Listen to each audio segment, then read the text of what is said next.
Mr. Hat left me a note. Doc, we're at a pool tournament. Cosmos and I are in $1,000 game, and we have some tough competition. The Wi-Fi's on. Check out the action. Okay, see what's going on here.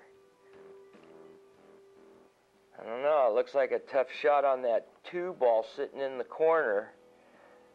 Nice stroke though. Wow, she got it. It came off the ball nice and it came to the middle of the table. Uh-oh, Cosmos. I'm not quite sure you're going to be out of this one. Uh-oh, okay, let's see what happens. Nice stroke. Boy, this is a tough shot though. She could miss this. Oh, it went in. Oh, poor Mr. Hat and Cosmos sitting at the table there. What's the score, you guys, before I roll out of here? Wow, 7-8. Well, you're still ahead, guys. Isn't it amazing, today's technology? Hello, everyone. I'm the Doc, your host for this upcoming film short. Today, we're going to be learning about the green bell off of Slip Point in this numbered 51, the bell. Over the years, the bell has always been the big fish producer.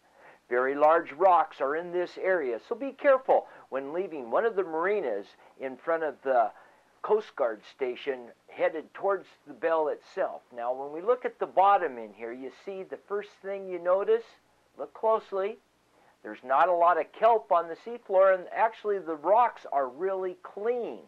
That's because of the amount of current that flows over the bottom. And if you look at the top of the screen there, there's a ratfish facing the current.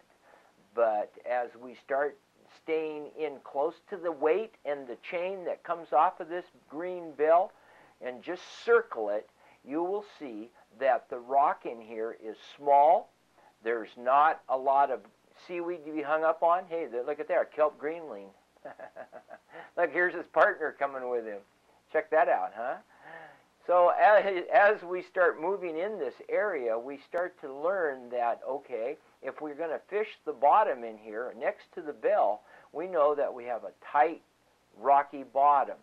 As we start moving towards the area to the south, however, Whale Rocks area, you start to get bigger boulders, and the anchor that's at Olson's Resort came out of this area, supposedly. The divers are pretty tight-lipped about where they found it. But when you get next to this big rock and start climbing to the top of it with the camera, like I'm doing now, you will see how tall this rock really is and how large it is. And at low tides on the minuses, you can see the top of it. But just look down the edge towards the seafloor, and it's a good 40 feet high. This wall of rock that at one time was off of Slip Point itself, I truly believe that the dirt has eroded away this much over the centuries. Looking down towards the seafloor at 40 feet. Now we're going to drop back down into it here. And before we go, I want to give you youngsters your affirmation of life for this YouTube. There's 3 things I really want you to do. I want you to listen, open up your ears, your eyes. Make your body an antenna. Yeah.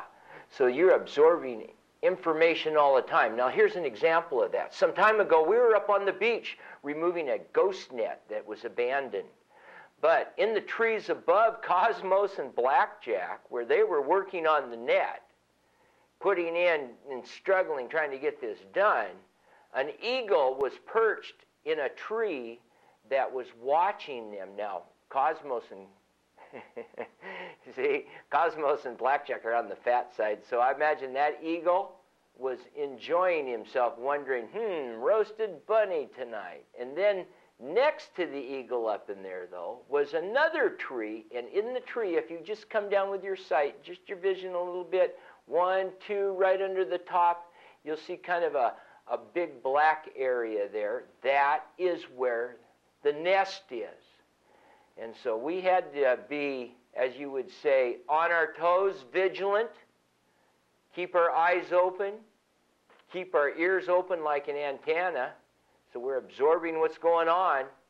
And probably number 3, it would be like if I'm trying to put together a combination of things on my table to run out, let's say. I want to have a nice easy stroke here, and I just want to feel the shot. I don't want to take it until I absolutely know I'm going to make it. And lots of follow through with the stick. Well, that's what this number 3 is all about, follow through with the stick. Get yourself a notepad. And then start, now, you know, some kids develop it early on. They don't just jump into it and one day all of a sudden, it's something that starts slowly, and that's integrity, wisdom. And so a few kids early on in age, I'm talking 5, 6 years old, all of a sudden are having this wisdom of integrity. And as they start to grow, their skill level starts to develop. And as their skill level develops, many times it turns into a trade. And so your affirmation for this YouTube is think about how you can become a leader and show integrity and start developing as a youngster, right, your wisdom.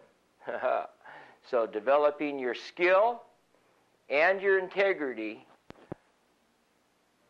will really help. Cosmos, come on. He's still mad about the rabbit's foot. Oh, bye-bye.